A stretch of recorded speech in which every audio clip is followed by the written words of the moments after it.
कोल्हापूर विमानतळाच्या नव्या टर्मिनल बिल्डिंगचं आज उद्घाटन होणार आहे। पंतप्रधान नरेंद्र मोदी यांच्या हस्ते व्हीसीद्वारे हे उद्घाटन केले जाणार आहे। या उद्घाटन सोहळ्यासाठी प्रमुख उपस्थिती म्हणून राज्याचे मुख्यमंत्री एकनाथ शिंदे आणि त्याचबरोबर कोल्हापूरचे पालकमंत्री हसन मुश्रीफ उपस्थित राहणार आहेत। इतर जे खासदार आहेत ते देखील या ठिकाणी उपस्थित राहणार आहेत। एकूणच आपण पाहतो की कोल्हापूरला सुसज्ज अशा प्रकारे एक विमानतळ व्हावं अशा प्रकारची मागणी कोल्हापूरकरांची होती।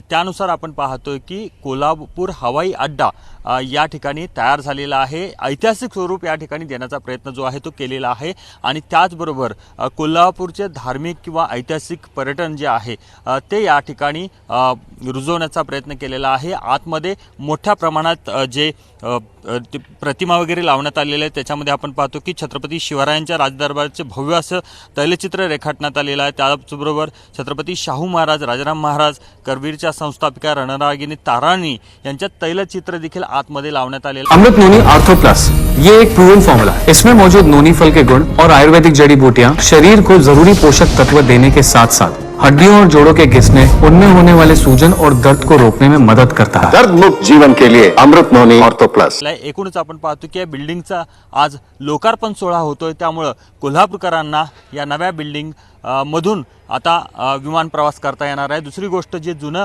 विमानतळ आहे त्या ठिकाणी कार्गो सिस्टीम जी आहे ती राबवली जाणार आहे, पण दुसरीकडे आपण पाहतोय या ठिकाणी सुसज्ज अशा प्रकारची ही इमारत आहे। एकूणच आपण पाहतो की सर्वच लोकप्रतिनिधींनी जवळपास या विमानतळासाठी पाठपुरावा केला होता, त्यामुळे श्रेयवादाचं राजकारण आहे ते सुद्धा या विमानतळाच्या उद्घाटनाच्या निमित्तानं पाहायला मिळालेलं आहे। एकूणच आपण पाहतो की कोल्हापूर हे पर्यटन आणि ऐतिहासिक क्षेत्र आहे, त्यामुळे कोल्हापूरमधलं पर्यटन वाढवावं आणि त्याचबरोबर मोठ्या प्रमाणात प्रवाशांची संख्या वाढावी यासाठी प्रयत्न केले जात आहेत।